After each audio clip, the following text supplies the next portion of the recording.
Hello, welcome to the NCAA Triathlon Podcast. My guest today is Bill Burnett. Bill is the co-founder and race director of the Clermont Draft Legal Challenge, which is going to go on sale this weekend. This year, it's going to host 11 separate races the weekend of March 6th and 7th. Welcome, Bill. How are you? Oh, Kurt, it's great to be here. I'm excited to talk about something fun, right? I'm looking forward to next year for certain. So I'm really excited to be here. Thanks, Kurt. Good. Well, it looks like the race is planning on going forward. I know that you sent out a survey, and I'm sure that survey was very influential. I'm curious to hear some of the responses, some of the concerns, and some of the excitement about the event. Oh, yeah, I tell you. So if we can back up just for a second, Clermont in 2020 was one of the last official, I'll say, before COVID races. I mean, COVID hit just the week after. So it was just still kind of takes my breath away that we were the last event. And over the last few months, I've been keeping up with, the event itself is in a state park. So I've been in touch with the park ranger regularly through this process. And it didn't seem very positive that we were going to be able to permit in March of 2021. But out of the blue, she called me and she's like, "Are you sitting down?" I said, "I'm sitting down." She's like, "I just got an email from the governor's office and we can go ahead. We can permit your race." And I think I screamed or I said something like that. But I was very excited because the week before, it didn't look very positive. So, Florida is taking, I personally think a kind of an aggressive approach on COVID. And I think it's great that we can permit it. So that's kind of the backstory on that. So once I got that news from the park ranger, we sent out the survey because I said, okay, we can have a race. That's great. But what's the demand of the event? The folks at USA Triathlon felt very bullish. The demand was high. I've heard from coaches before all this, yeah, let's do it. But the survey really gave me a clear indication of where things are. I think we had a response from 300 people, 400 people. Anyway, the results, it just blew me away again. I mean, okay. 80% of the responses, Kurt, were like, we're coming, we're going. There were people that, there were several, a handful of people that said, I'm going to wait. I gave them that choice. Are you for sure coming? Are you undecided? Or you're just not going to race at all? But clearly the scale was, let's go, let's do it. So, is that, am I answering your question? No, that's great. So after the facilities management reached out to you and said that there was a chance it could go forward, did they put any restrictions on you, or what are they asking you to do differently? I know the event's been around. I think this would be the 11th year of the event, and you've obviously got a well-established race and people are used to the protocols that you've established for that race.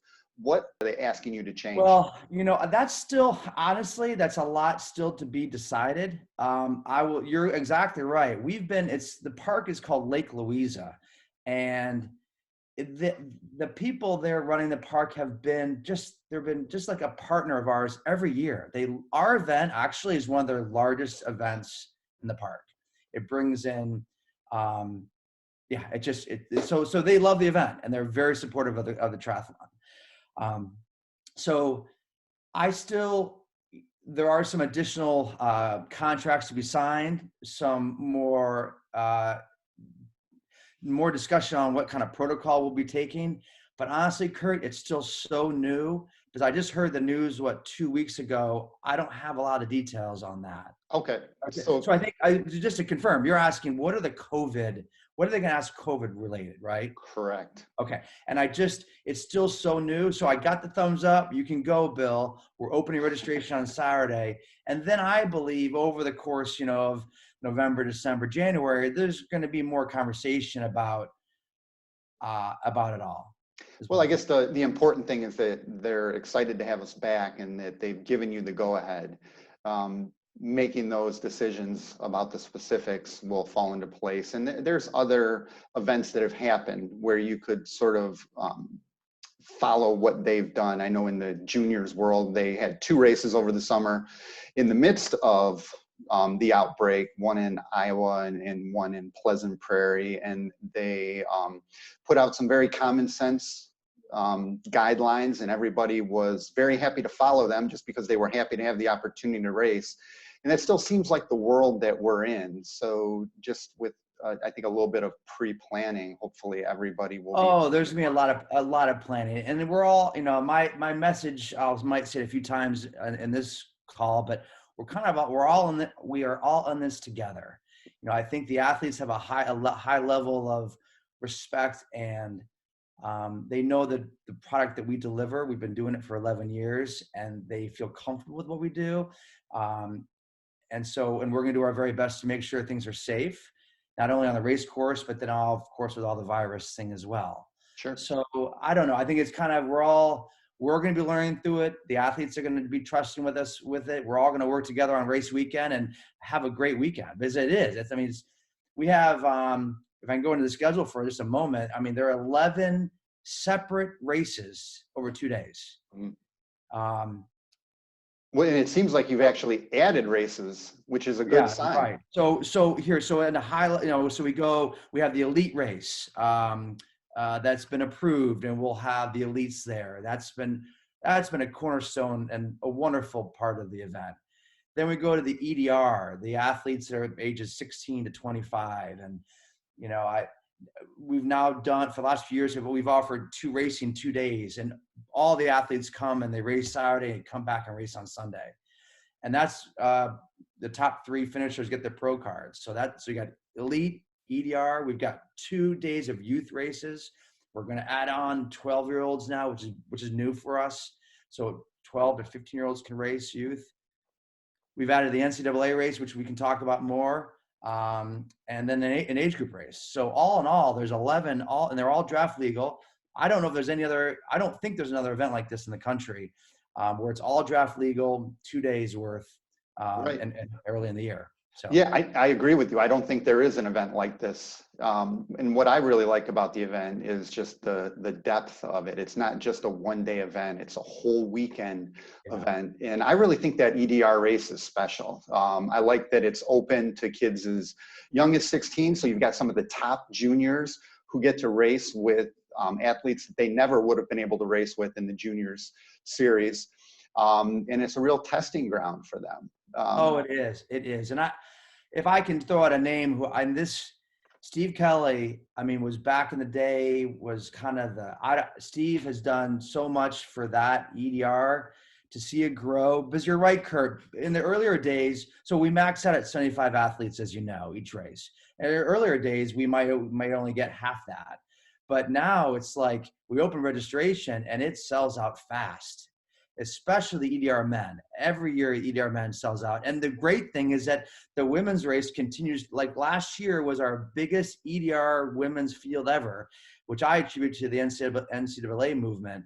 But it was awesome. It was like 70, I think there was like 60 or 70 girls last year in 2020, the race. So it's growing. Yeah, it was exciting. So registration is opening this Saturday in just a couple of days. I see you've moved the time a little bit. Right. Yeah. So we had some emails from some West Coast friends that said, come on, let's move it to noon. So that's great. So I'll re-clarify that in an email. I originally said 9 and they said, come on, we want to sleep in. So we're going to move it to noon. It'll be on Saturday. Yeah. Okay. Yeah. Good. So, for the EDR race, they do have those 2 chances to race. And then with the age group race that you have, that also gives plenty of opportunity for a wide variety of athletes to race. How many of those athletes do you see typically race in both days, or do a certain percentage of only race one day? Why don't you give me a feel for? Yeah, I will totally. Yeah, to me, that's really interesting. So if the field, let's call the EDR men, 75 men.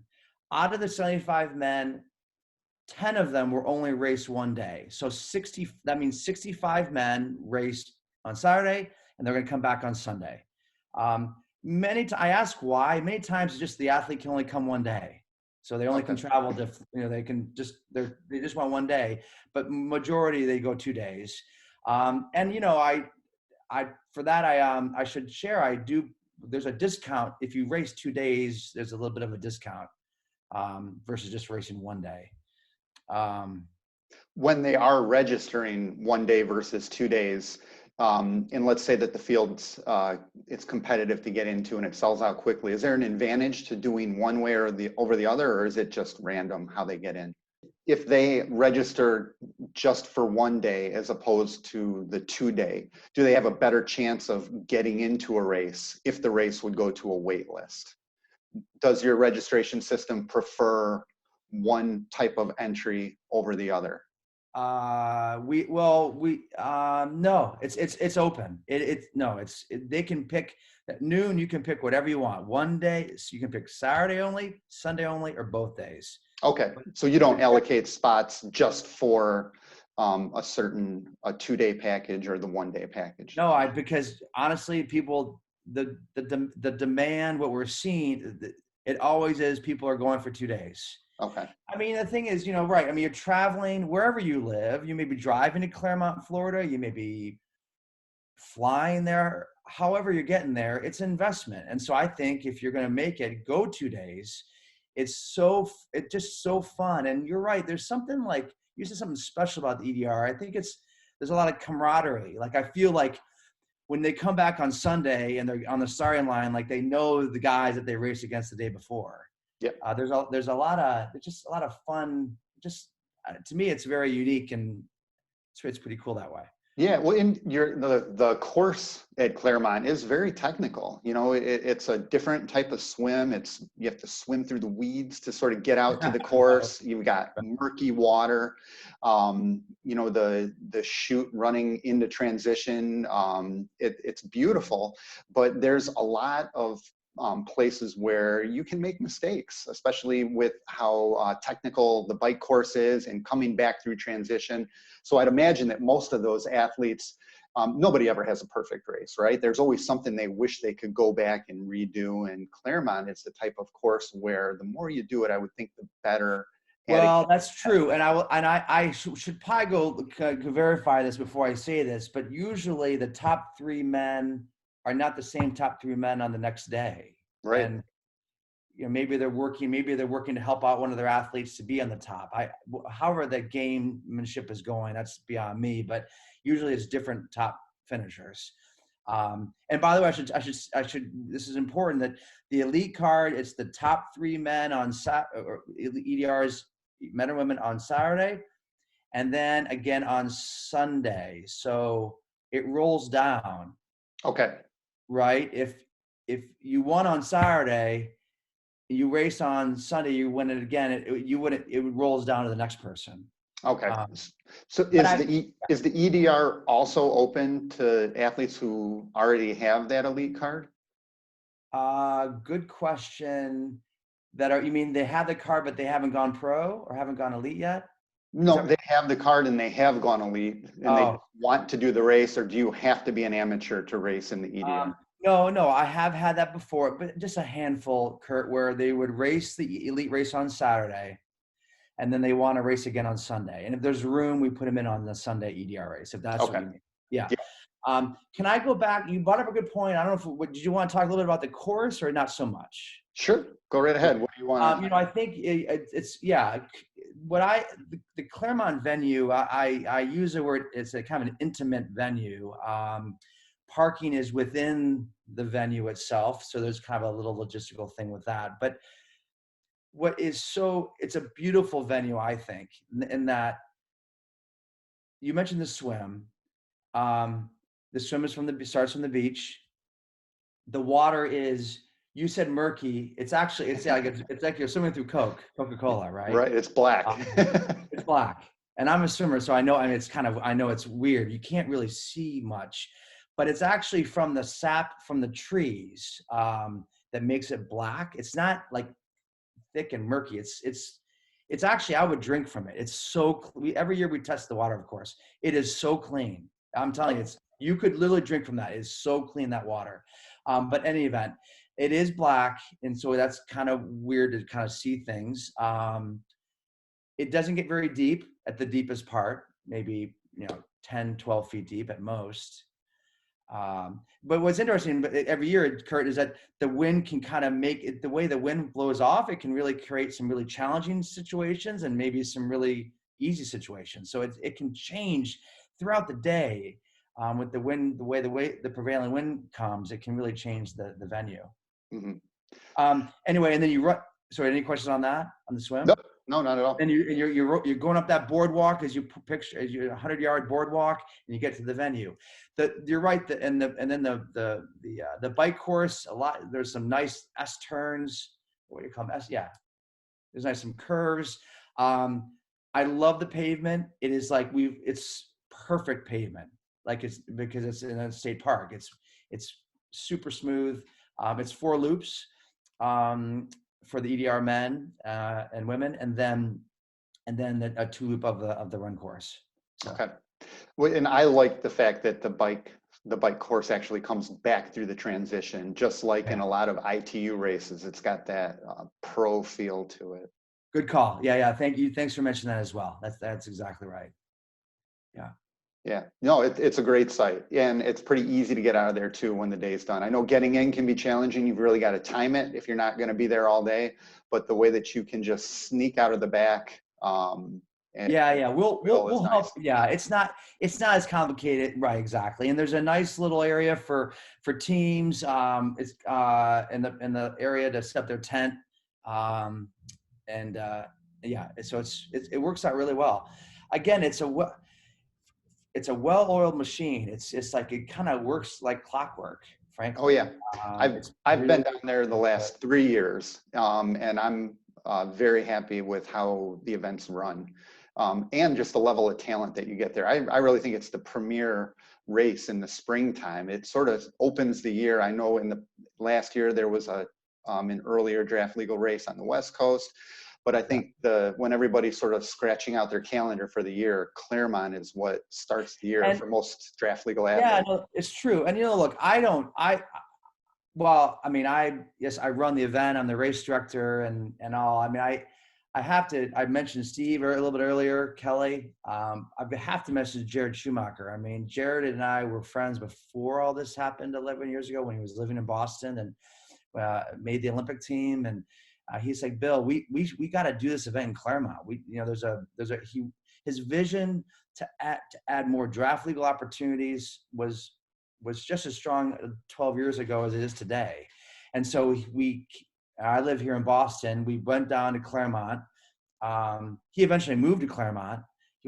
Back then he was living up here, but we put that event on, and with Steve helping with the EDR vision that he had, and just to see it grow is just the coolest thing.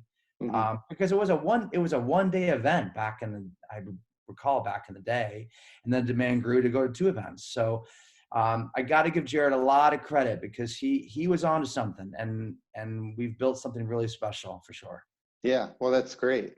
So the event continues to expand. This year, you're adding a NCAA wave for the women.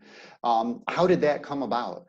Well, yeah. So Tim Yant has been on me for the last couple months. If we knew if we could permit Clermont, it would be a no-brainer to add an NCAA wave.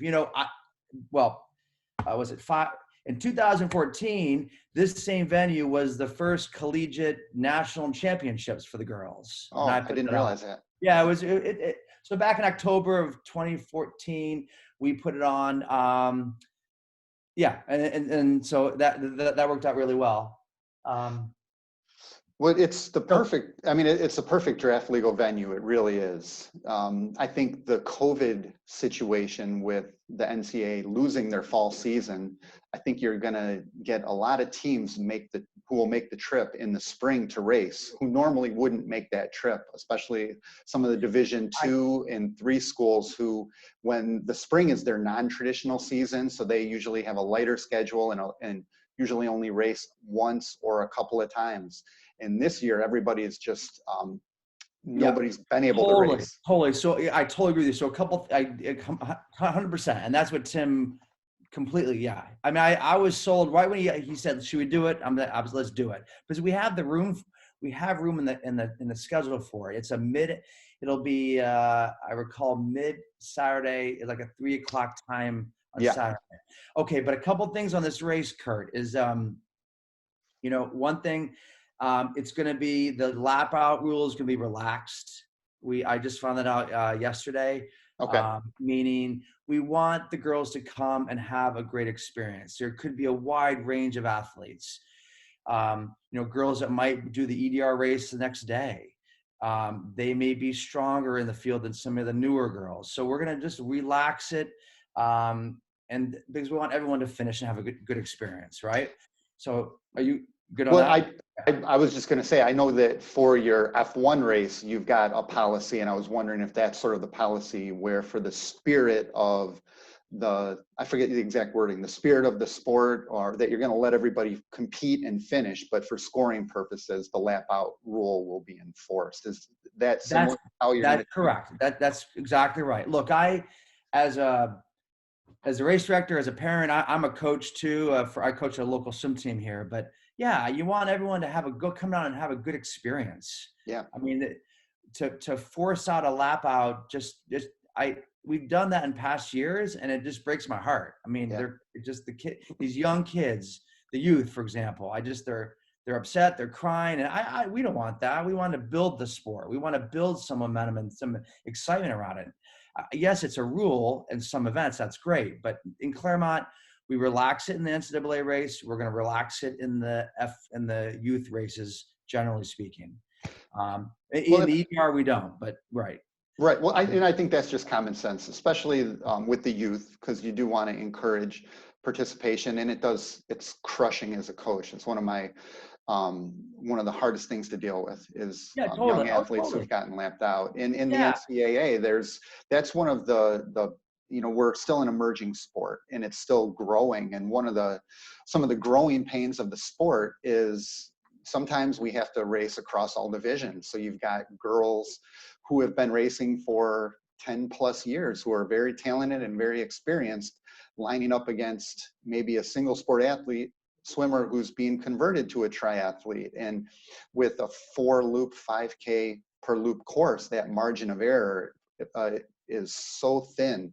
I think that's a great decision. And I applaud it, whether it's you or USAT who are making that decision. I think it's the right decision. Yeah, I know it's a little bit of both. I mean, Tim and I are still talking to the officials who will be there, but I think the general consensus is that we're going to figure out a way of getting that done. So that's number one. We're going to relax the lap out rule. Number two, I know I've talked to numerous coaches in the last week. There is concern that my AD won't allow me to sign up because I don't know if I can go or not. Right. One of the things we're doing is that coaches, that was one point. And the other point is I don't know what girls I'll have in the spring too, who will be on camp, who's going to be with me in the spring. So there's two things there. One of the things I worked out with this, I've mentioned to several coaches, is that if you want to buy a series of spots, so you have 5 girls, you don't know who they are yet, the actual names. But if you want to buy 5 spots and hold those 5 spots, again, this is for the NCAA race, we can do that. You buy 5 spots, and then we can register the girls later once you know who they are going to be. And it does, and that's great. I know that the NCAA coaching board has been pushing for that from race directors really since the inception. And so I think that you've just raised the bar for all the other race directors. Oh, well, I don't, yeah. I mean, again, we are in this together. We got to be flexible in how we're going to make it work. This is all new, right? We don't know. I mean, so that's one thought, one idea that, actually, I'm not, well, anyway, so that's one thing we're going to do. So if a coach is out there and you really want to come to Clermont, you buy some spots, you'll fill them in later. Yeah, no, that's great. That makes it a lot easier, especially some of these coaches don't have a lot of experience with the registration process for a triathlete needing a current USAT card ahead of time that's valid for the period you're registering it. So that just simplifies it for. We'll do it. We'll totally do it. Yeah, we'll figure out a way to do that. So that's message one. Number two, and this really goes for everybody, NCAA and everyone else. I've thought long and hard about our COVID cancellation policy, right? I mean, we can permit the event. We're all on, but what if something happens? On our website, we've documented what I think is a very transparent and a fair policy, that we will refund. The athletes have a chance to defer their registration to 2020. This is if the race is canceled because of COVID. You can defer to next 2022. Fine. That's, your guaranteed spots for in 22, and we can do that, or we can refund. And there's and we have that. Right. I've seen it. Yeah. You've got it up there. It's very transparent, and that's good. People understand what they're getting into, because I mean, there is a risk, right?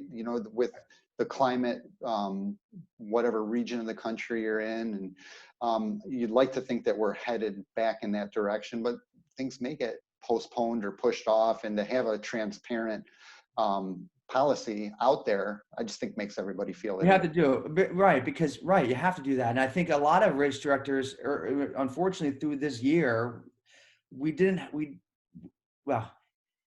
it wasn't as transparent. But this is all new to us. We didn't, right. As race directors, we didn't know. So I feel really good about the refund, this policy, defer or get a refund.